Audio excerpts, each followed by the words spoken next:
Сәлем қыздар, менің каналыма қош келдіңіздер. Бүгін дәмі ерекше, өте дәмді тіске басар пита жасаймыз. Міндетті түрде жасап көріңіздер және менің YouTube парақшама тіркеліп, жанындағы қоңырауша белгісін белгілеуді ұмытпаңыздар. Ең алдымен питаның қамырын жасаймыз. Ыдысқа қайнаған суымызды құйып, үстіне 1 шай қасық тұзымызды салып араластырамыз. Алдын ала ұнымызды електен өткізіп, жартысын салып аламыз да, үстінен 2 ас қасық сұйық майымызды қосамыз.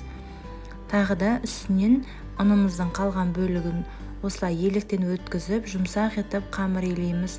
Қолға жабыспайтындай етіп қамыр илейміз. Осыны қазір пакетімізге салып, жарты сағатқа демалдырып қоямыз. Қамырымыз дайын болғанша енді салмасын, яғни начинкамыз дайындаймыз. Кез келген начинка істесеңіздер болады. Фаршты көкөністермен қуырсаңыздар да болады. Тауық етін немесе фарштың өзін котлет етіп істесеңіздер де дәмді болып шығады. Мендегі бұл дайын шашликтің фаршы. Осыны жай ғана дөңгелектеп алып, қазір печкада, яғни 180 градуста 10-15 минут бойы пісіріп аламын. Мінекей бетін майлап алдым.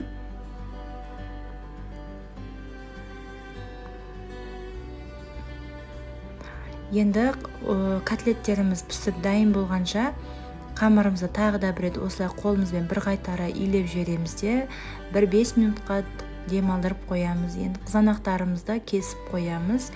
Салат жапырағын мен жуып, тоңазытқышқа қалдырып қойдым. Енді қамырымызда дайын болып қалды. Осыны қазір 8 бөлікке бөліп алдым қамырымды. Кіші етіп қолымызбен әдемілеп дөңгелектеп аламыз да, қамырларымызды жайып шығамыз. Қамырды жайғанда қатты жұқа немесе қалың етіп жаюға болмайды. Диаметрі 16-18 сантиметрде етіп жайып аламыз. Және де пісірген кезде қыздар оттың асты қатты болмау керек немесе жай болмау керек, орташа етіп қоямыз. Құрғақ табада пісіреміз. Осылай табаға саламыз да, екінші қазір бетіне аударамыз сәл қызарғаннан кейін. Екінші беті де сәл қызарғаннан кейін тағы да аударып жібереміз.